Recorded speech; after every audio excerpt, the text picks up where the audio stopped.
하나님 말씀 봅니다. 구약성경 이사야 44장 21절부터 28절까지 하나님이 오늘도 저와 여러분에게 주시는 말씀입니다. 1022페이지 이사야 44장 21절부터 28절까지 1022페이지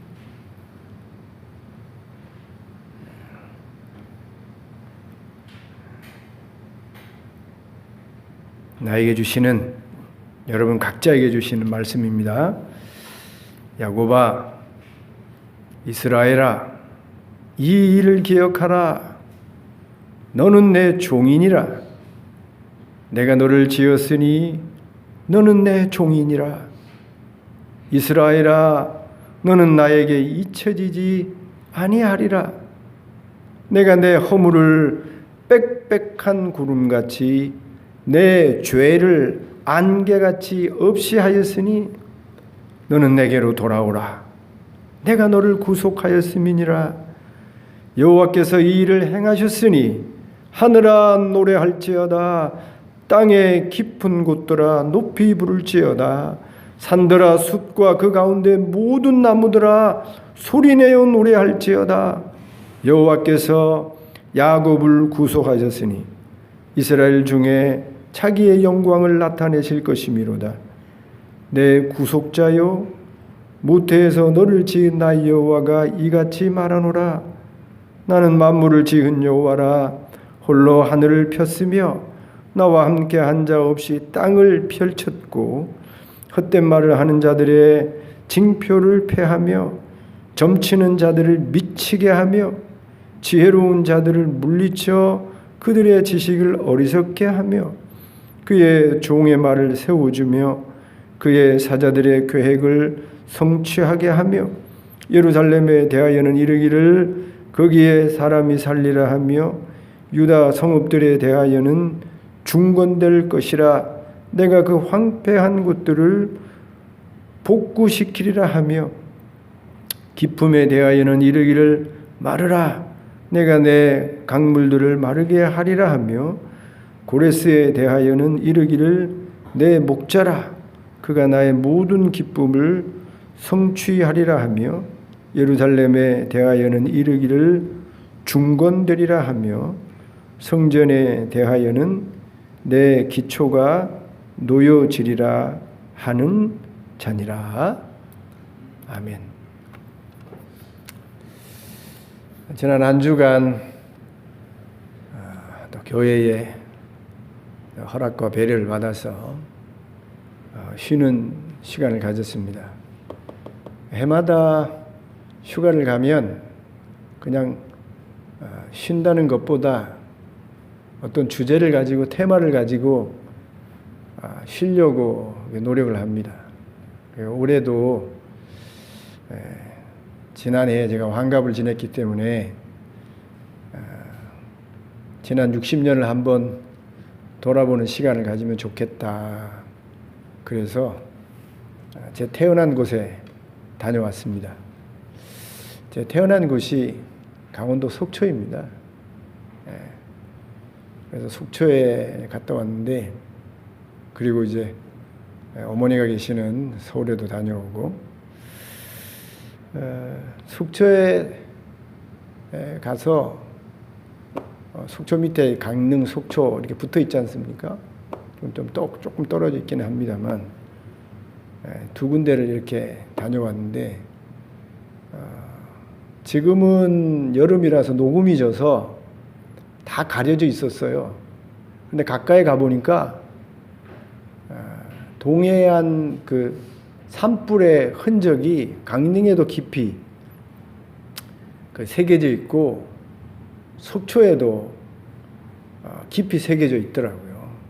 강릉에는 경포 호수가 있고, 그 다음에 속초에는 영랑호라고 아주 예쁜 바다하고 이렇게 붙어 있는 석호라고 그러죠. 그 두 개가 있는데 굉장히 이뻐요. 근데 가까이 가보면 말씀드린 대로 그 산불로 인해 가지고 그 주변이 다 탔더라고요. 그 경포 호수 옆에 펜션들을 많이 이렇게 지어놨는데 그 보려고 한 게 아니라 그 지나가다가 이렇게 주차해서 잠깐 보니까 펜션을 뭐 3층, 4층 이렇게 멋지게 지어 놓은 건물인데 그 불로 인해서 어떤 곳은 불티가 튀어서 다 타버렸고 어떤 곳은 바로 옆에 있는데도 하나도 안 탔어요.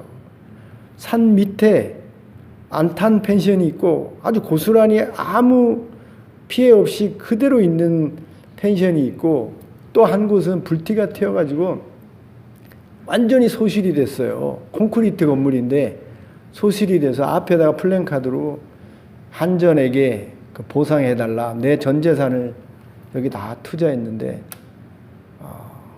이제 뭐 이것도 할 것도 없는 처지가 됐으니 보상해달라고 그런 플랜카드를 걸어놓고 투쟁하는 그런 모습을 봤습니다. 그게 강릉의 모습이었어요. 속초에 영랑호라고 또 아름다운 호수가 있는데 아침에 일찍 일어나서 집사람하고 거기를 산책을 했는데 아주 별장들이 잘 지어져 있더라고요. 근데 보니까 다 풀이 자라고 사람들이 살지가 않아요. 알아봤더니 그게 그 재작년에 속초 불이 나가지고 그 별장을 지어서 그 임대업을 하는지 호텔업을 하는지 모르겠습니다만 그게 불 때문에 다 망했더라고요. 그것을 보면서 생각이 깊었습니다. 그 아름다운 곳에 그 좋은 펜션을 짓고 별장을 짓고 그래서 남은 노후는 복되고 아름답게 살겠다고 생각을 했을 터인데 뭐 생각을 했겠습니까? 바람이 불어서 소나무가 넘어져서 전기줄을 끊어서 그걸로 인해서 발화가 돼서 그렇게 된 것 아니에요. 한순간인 것이죠. 그래서 말씀드린 대로 이제 60평생 돌아보면서 이야 참 하나님의 은혜구나. 저분들은 어떤 연세에 집을 짓고 남은 삶을 꿈꿨는지 모르겠는데 한순간에 노후가 없는 거예요. 한순간에 남은 인생이 없는 겁니다. 그전까지는 풍족하게, 그전까지는 건강하게, 그전까지는 행복하게 살았는지 모르지만 의도하지 않게 갑자기 불꽃 하나로 남은 인생이 다 날아가 버린 거예요. 그래서 60평생 뭐 쉽지 않은 인생을 살아왔습니다만 우리 권사님이나 우리 집사님 앞에 뭐 60평생 얘기해서 참 죄송합니다만 참 감사하다. 참 감사하다. 이만큼이라도 건강하게 목회하면서 살아온 것 정말 감사하다. 라는 생각을 했습니다. 여러분 이만큼이라도 여러분 건강 가지고 이만큼이라도 사랑하는 가족들과 별 일 없이 사는 거는요 축복이에요. 축복. 그래서 하룻밤은 잠이 안 오더라고요. 1시 반부터 3시까지 잠이 오지 않아요. 이런 생각 저런 생각하면서 남은 인생을 어떻게 살까. 하나님 언제 저를 불러가실지는 모르겠지만 그때까지 어떻게 살아갈까. 한 시간 반 동안 뒤척이면서 두 가지를 생각했어요. 다른 것 아닙니다. 십계명입니다. 십계명의 내용처럼 지금까지도 하나님 사랑하면서 살아왔으니까 남은 인생도 하나님만 죽도록 사랑하면서 살자. 그리고 내 이웃, 아내부터 자녀들까지 형제들, 우리 사랑하는 교인들 사랑하면서 살자.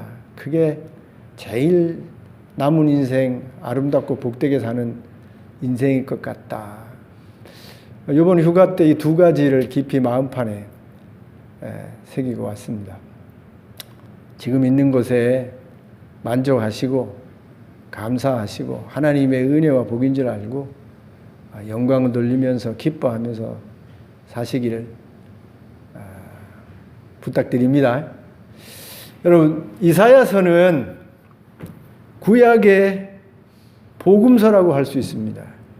신약의 마태, 마가, 누가, 요한, 우리가 복음서라고 그렇게 말을 하고 성경의 복음서라고 그렇게 기록을 해 놓았죠. 마태 성경이 아니고 마태 복음 이렇게 되어 있잖아요.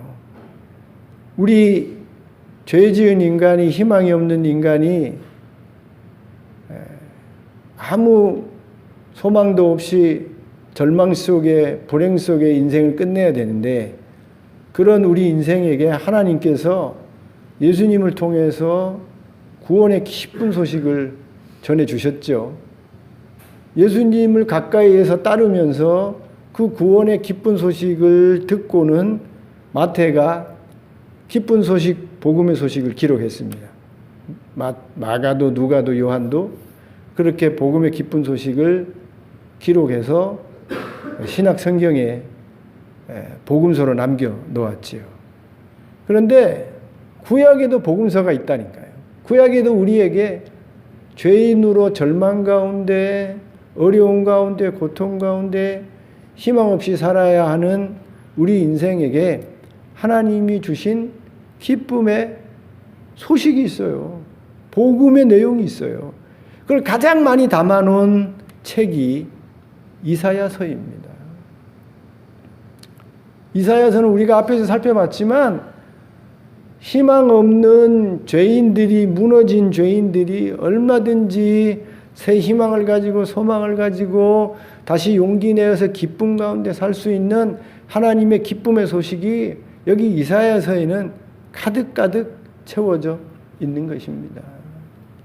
지난 주까지 우리가 이사야서 43장의 내용을 우리 살펴보았는데, 그럼 이사야 43장의 내용만 봐도 우리 절망하고 어려운 가운데, 고통 가운데 들어야 할 좋은 소식들이 얼마나 많습니까? 그런데 오늘 여기 1절부터 제가 보지 않고 점프를 했는데, 왜 44장 1절부터 보지 않고 21절로 가서 보느냐? 앞에 있는 내용하고 좀 중복되는 부분이 있어요. 그런데 이 모든 내용이 우리 고통 속에, 어려움 속에, 죄로 인해서 힘들고 어려움 속에 있는 우리 모두에게 하나님이 들려주시는 기쁨의 소식으로 여기 가득 차 있는 겁니다. 이사야의 66장까지 그 많은 장들을 우리가 다 기억하지 못한다고 하더라도 적어도 이 43장, 44장, 나중에 53장, 54장 이렇게 몇 장만이라도 여러분 딱 붙잡고 있으면 남은 인생을요, 당당하게 남은 인생은 소망 가운데 힘있고 담대하게 살아갈 수 있는 거예요. 왜냐하면 여기에 하나님이 우리가 들어야 할 기쁨의 소식을 가득가득 담아 놓았어요. 오늘도 우리가 여기 살펴볼 내용이 4가지인데 이 4가지 내용, 이 모든 내용이 정말 우리에게 기쁜 소식으로 여기 가득가득 채워져 있는 것입니다. 첫 번째 보십시다. 21절이에요. 야곱아 이스라엘아 이 일을 기억하라. 너는 내 종이니라. 내가 너를 지었으니 너는 내 종이니라. 이스라엘아 너는 나에게 잊혀지지 아니하리라. 얼마나 기쁜 복음의 소식이에요.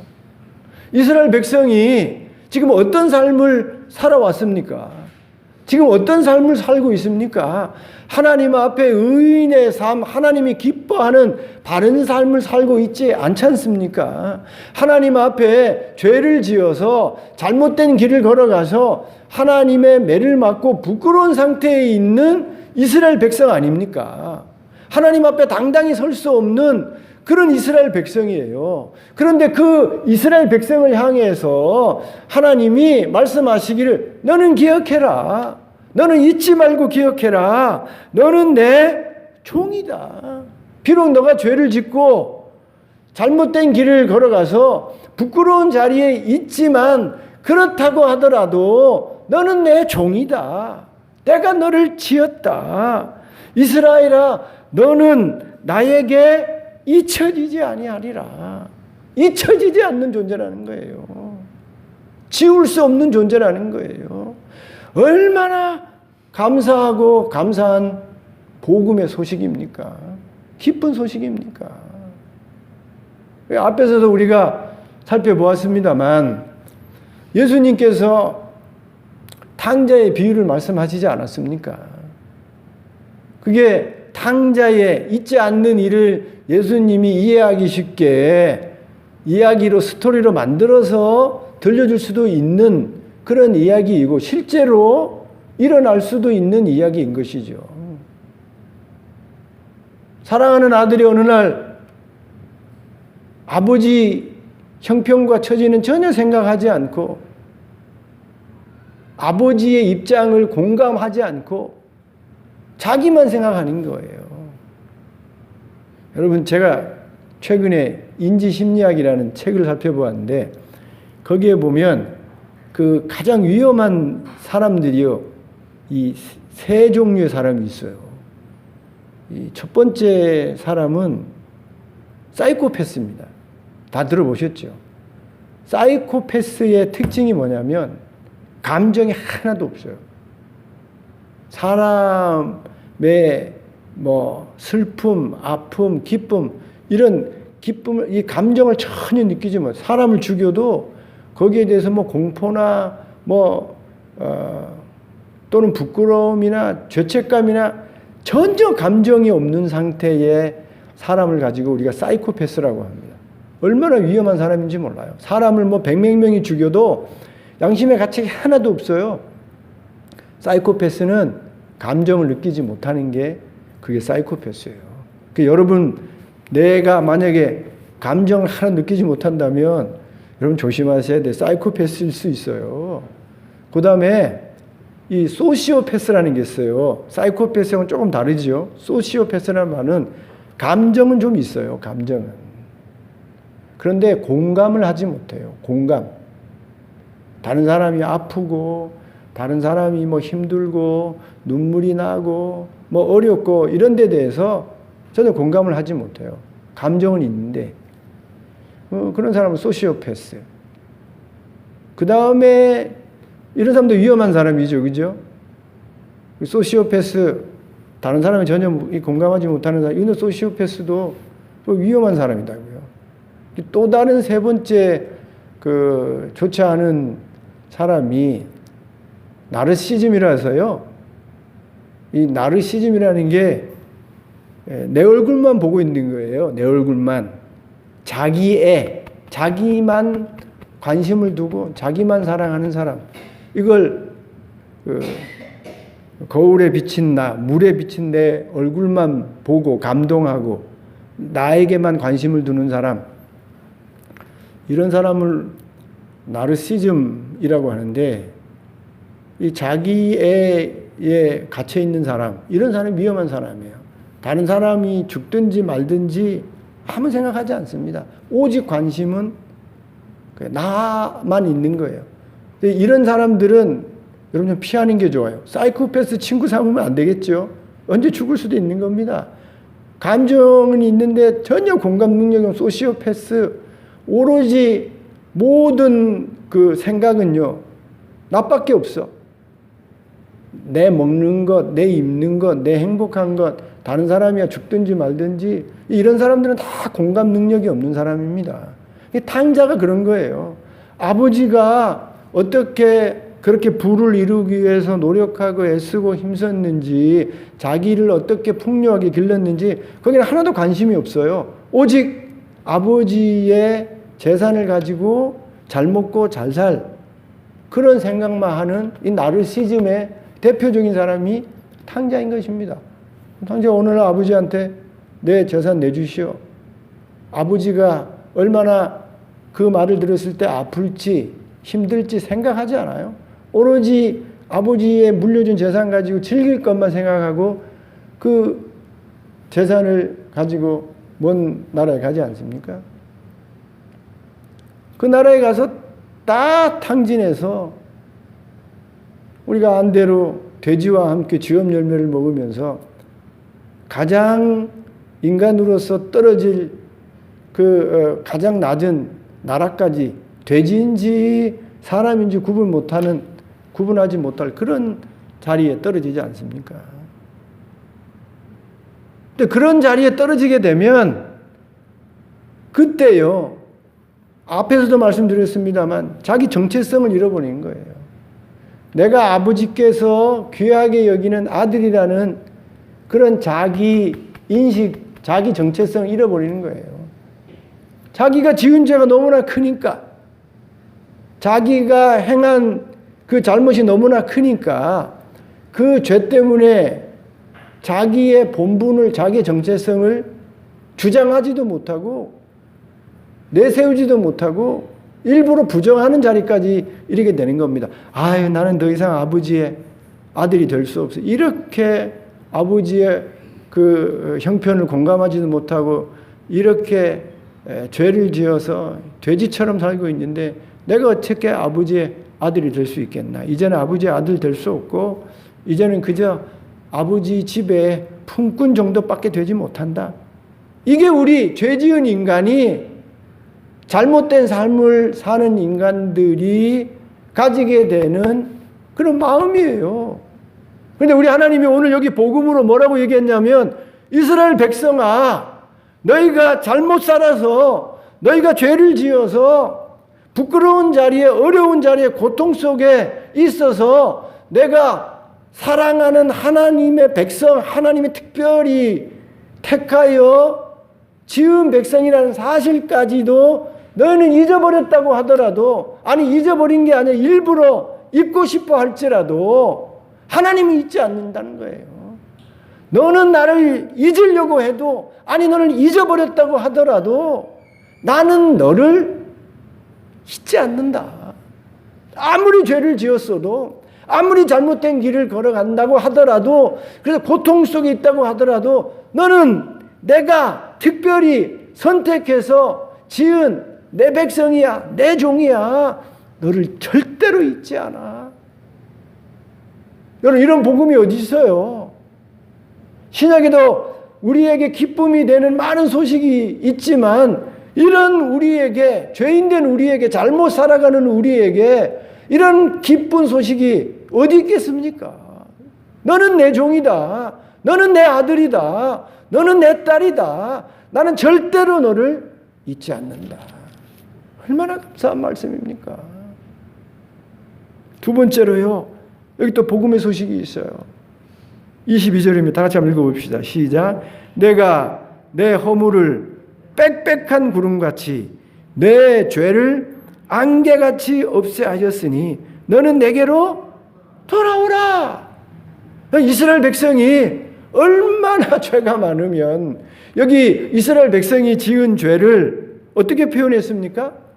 빽빽한 구름이라고 했어요. 빽빽한 구름.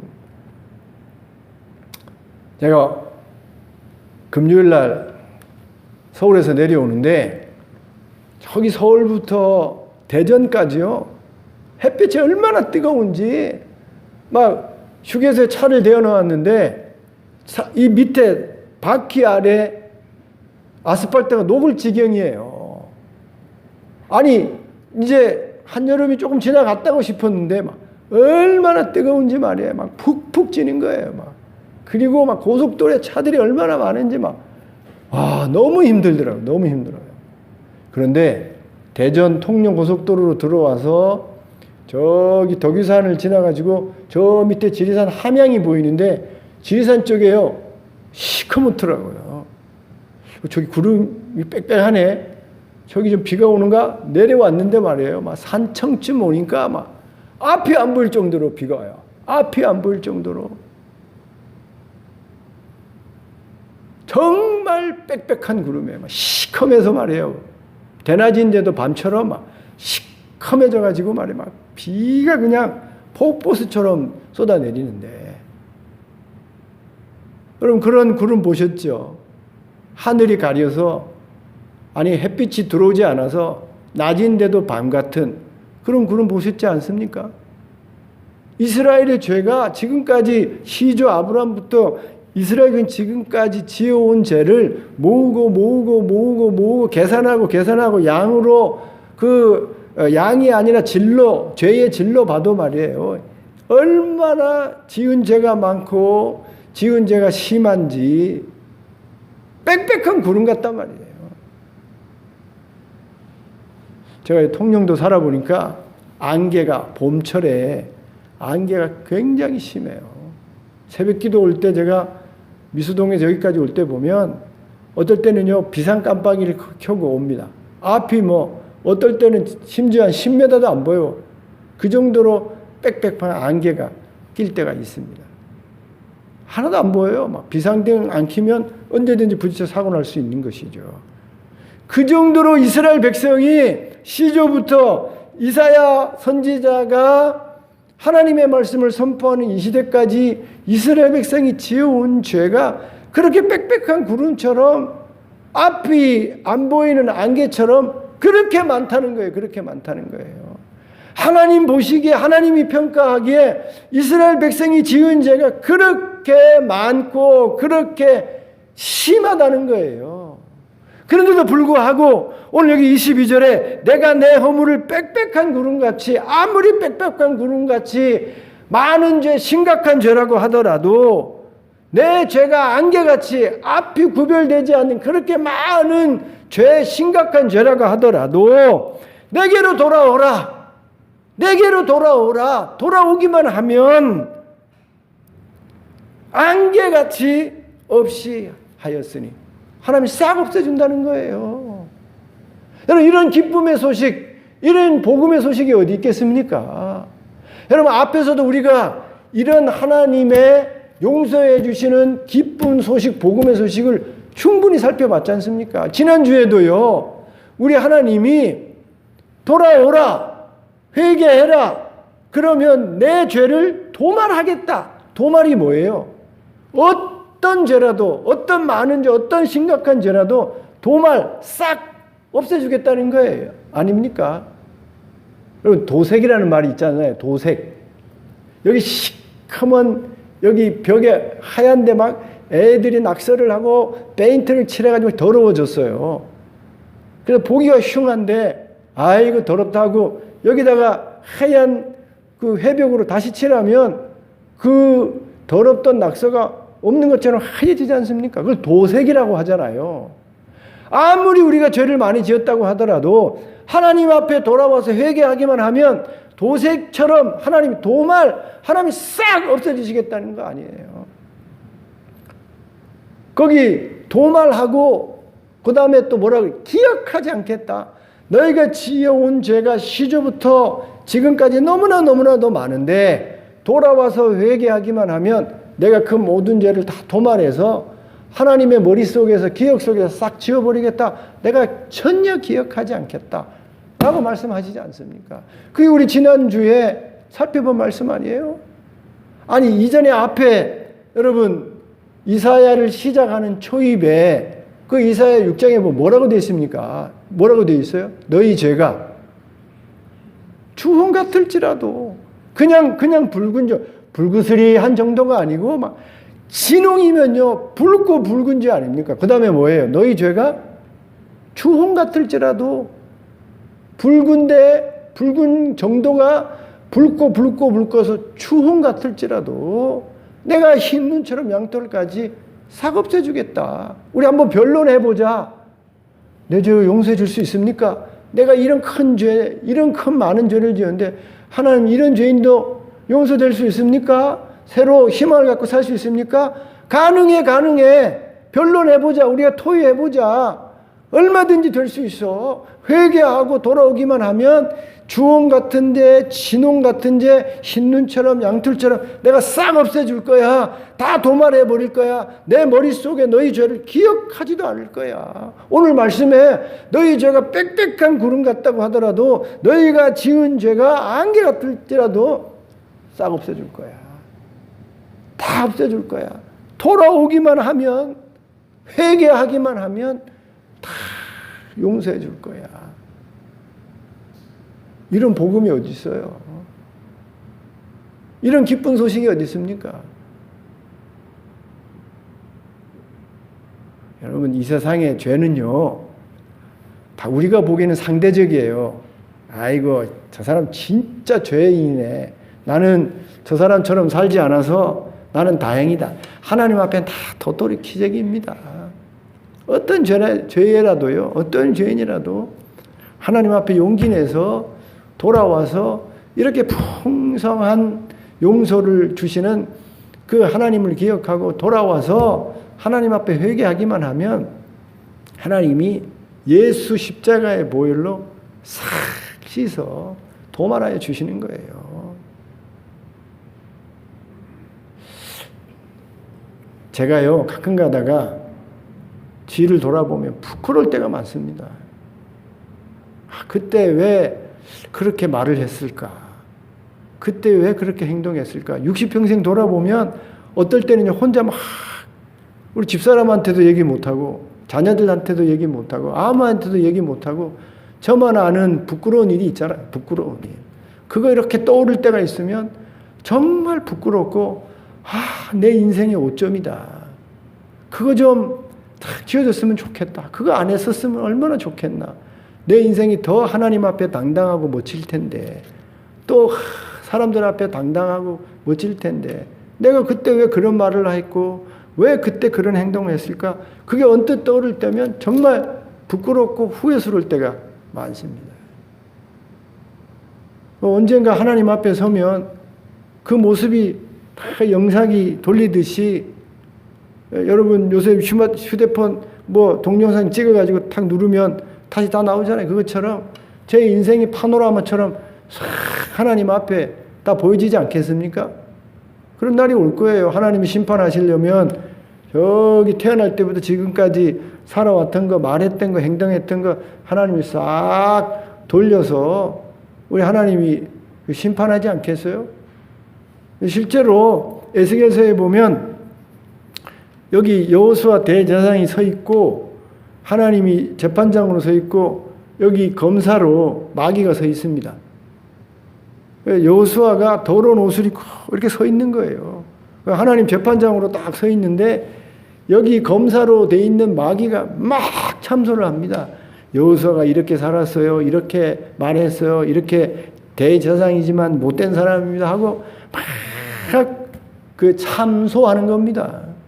그런데 그 앞에 검사 역할을 하는 마귀 앞에 여호수아가 아무 말도 못하는 거예요. 그게 사실이니까.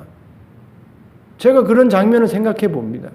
내가 나중에 죽어서 하나님 앞에 심판대 앞에 서면 내 태어날 때부터 지금까지 촤 주마등처럼 모든 일들이 다 하나님 앞에 드러날 때에 여기 마귀가 얼마나 양 목사를 참소하겠어요.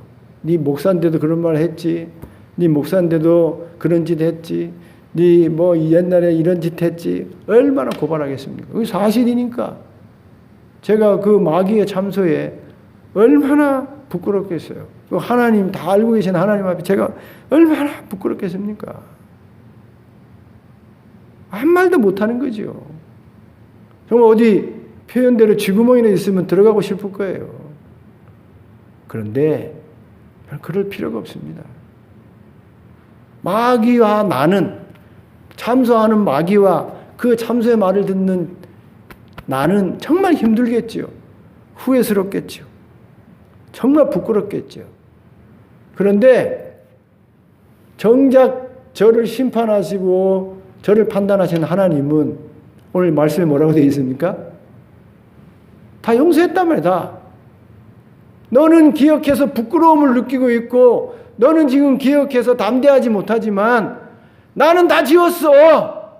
내가 예수 믿는 순간 하나님 앞에 나와서 회개하는 순간 너가 지금까지 지었던 모든 죄, 부끄러운 죄, 돌아보면 기억하고 싶지 않은 이런 모든 죄를 내가 다 도말했어. 내가 다 기억하지도 않아. 내가 다 흰눈처럼 양털처럼 다 깨끗하게 했어. 그러니 거기에 대해서 관심 가질 필요 없어. 나는 너를 깨끗한 존재로 봐. 너는 스스로 부끄럽게 여기지만 날 그렇게 생각할 필요가 없어. 너는 내 앞에 의인이야. 너는 내 깨끗한 내 딸이야, 내 아들이야. 그렇게 평가하신다니까요. 제가 이 말씀 22절 말씀을 붙잡고요. 얼마나 저한테 복음이 되고 기쁨이 되는지 몰라요. 돌아볼 때마다 안 좋은 기억이 생각날 때마다 이런 말씀 붙잡고 얼마든지 은혜의 보좌로 하나님 앞에 당당히 담대하게 나아갈 수 있는 겁니다. 세 번째로요. 복음의 소식이 있어요. 24절입니다. 다 같이 시작. 내 구속자여 모태에서 너를 지은 나 여호와가 이같이 말하노라. 나는 만물을 지은 여호와라. 홀로 하늘을 폈으며 나와 함께 한 자 없이 땅을 펼쳤고. 여기 뭐라고 되어 있습니까? 앞에서 살펴보았으면 다만 나는 너의 구속자라는 거예요. 얼마나 복음입니까? 앞에서 충분히 설명드렸는데 구속이라는 말과 구원이라는 말이 같이 쓸 수 있는 말입니다만 엄격하게 따지면 구속이라는 말과 구원이라는 말은 다른 말이잖아요. 구속이라는 말이 뭐예요? 어려움을 당한 사람이 있는데 고통 속에 빠진 사람이 있는데 그 어려움 속에 고통 속에 빠진 사람을 가장 가까운 친척이 가장 가까운 사람이 목숨을 내놓고 희생과 수고를 감당해서 그 어려움과 고통 속에 있는 사람을 건져내는 일, 그게 구속이고 그렇게 건져낸 자를 구속자라고 한다고 설명드리지 않았습니까? 하나님이 우리의 구속자라고요. 하나님이 내가 구원자라 이렇게만 말씀하지 않고 내가 너를 가장 가까운 이웃이 되어서 가장 가까운 친척이 되어서 내 목숨을 내놓고 내가 손해가 되고 내가 희생이 되더라도 너를 구원하기 위해서 내가 뛰어들어서 너를 구원해낸 구속자다, 구속자다. 세상에 많은 도와줄 사람이 있지만 너를 어려움에서 건져낼 사람이 있지만 가장 가까이에서 너를 어려움 속에 고통 속에 구원해서 건져낼 자는 나야. 나. 내가 천지 만물을 지어서 내가 모든 창조의 능력을 가지고 모든 것을 할 수 있는 전능자인데 그 전능한 창조의 능력으로 가장 가까이에서 너의 어려움을 너의 고통을 해결해서 건져낼 자야. 내가 너의 구속자야. 얼마나 큰 복음입니까? 둘러봐도 나를 구속할 자가 없어요. 우리 박금재 집사님 이번에 병원에 가시니까 집사님 가장 가까이에서 집사님의 고통과 어려움을 이해하고 가장 도와줄 구속자가 누굽니까? 많이 생각하셨을 거예요. 의사도 있고 양목사도 있고 동생 박정래 권사도 있고 창원에 있는 부산에 있는 남동생도 있지만 오늘 성경에 여기 우리에게 복음의 소식으로 가장 가까이에서 내 병과 아픔과 슬픔과 어려움을 이해하고 희생하면서 건져낼 자는 나다. 내가 그 일을 하겠다. 내가 너를 건져내 주겠다. 내가 너를 고쳐주겠다. 내가 너를 도와주겠다. 전능한 하나님이 창조자 하나님이 우리에게 구속자로 자신을 드러내면서 도와주시겠다고 하는데 얼마나 감사한 일이에요. 처음에 말씀드렸습니다만 여러분 세상에 여러분 행복, 세상에 잘 먹고 잘 사는 것 한순간이라니까요. 아니 그 산불이 불똥이 하필이면 여기 펜션 여기 펜션 여기 펜션 다 있는데 거기에 불똥이 날라와서 거기만 탈 게 뭡니까? 다른 집은 그냥 말짱하다니까요. 아무 탄 게 없어요. 산불로 손해난 게 하나도 없어. 그 집 두 집만 말이에요. 그냥 홀랑 다 타버렸어요. 그게 우리 인생입니다.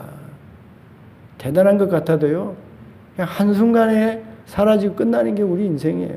그래서 겸손하게 살아야 되는데 그런데 그렇게 어려움에 빠졌다고 하더라도 하나님이 걱정하지 마.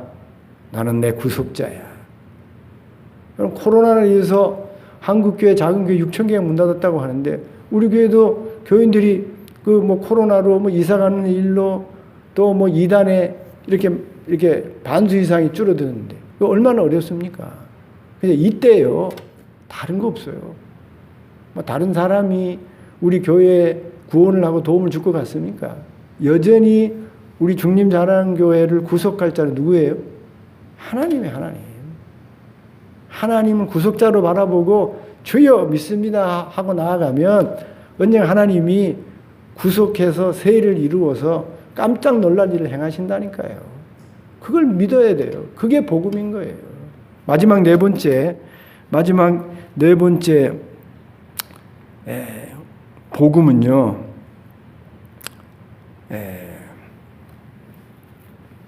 25절입니다. 시작. 헛된 말을 하는 자들의 징표를 폐하며 점치는 자들을 미치게 하며 지혜로운 자들을 물리쳐 그들의 지식을 어리석게 하며. 자, 이게 무슨 복음이 되는가 하면 여기 점치는 자들을 미치게 하며 지혜로운 자들을 물리쳐 그들의 지식을 어리석게 하며. 여러분, 복음은요, 두 가지 얼굴로 우리에게 다가옵니다. 복음은 예수를 믿는 자에게는 기쁜 소식이에요.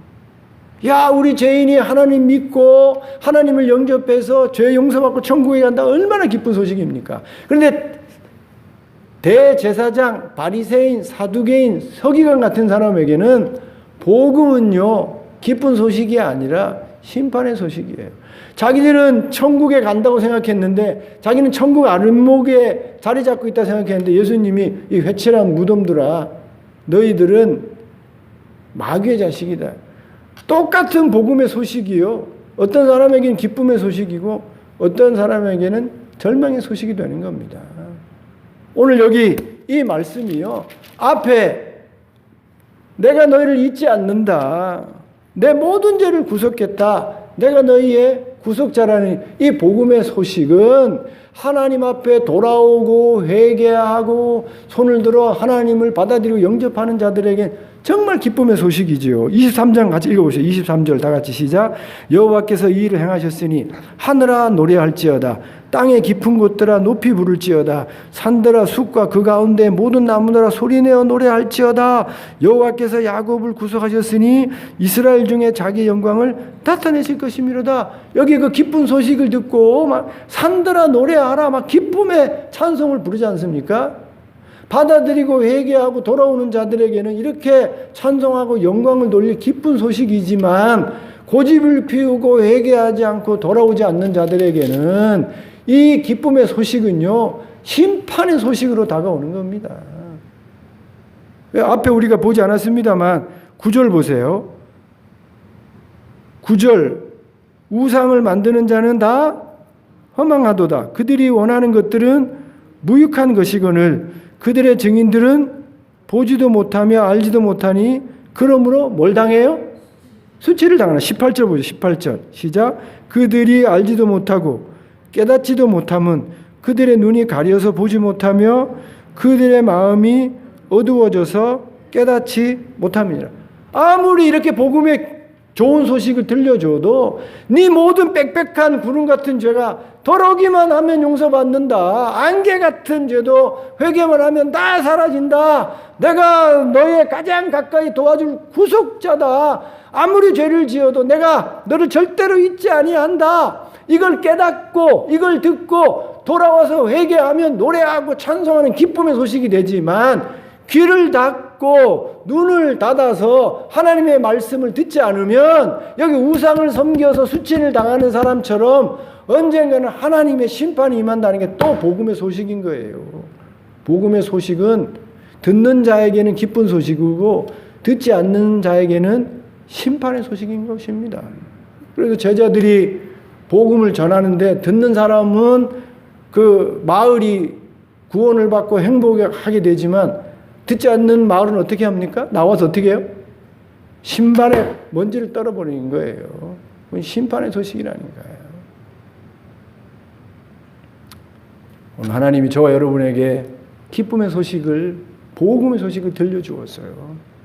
네가 아무리 잘못된 길을 걸어가도, 지금까지 잘못된 삶을 살았다고 하더라도 너는 내가 만든 내 종이야. 내 아들, 딸이야. 너는 나를 잊었는지 모르지만, 아니 부끄러워서 잊으려고 할지 모르지만, 너가 한번 예수를 영접하고 믿고 받아들였다고 한다면 나는 너를 영원히 잊지 않아. 복음의 소식 우리에게 말씀하시는 것입니다. 너희 죄가 아무리 많아도 돌아오기만 하면 다 용서해 준다. 용서해 줄 거야.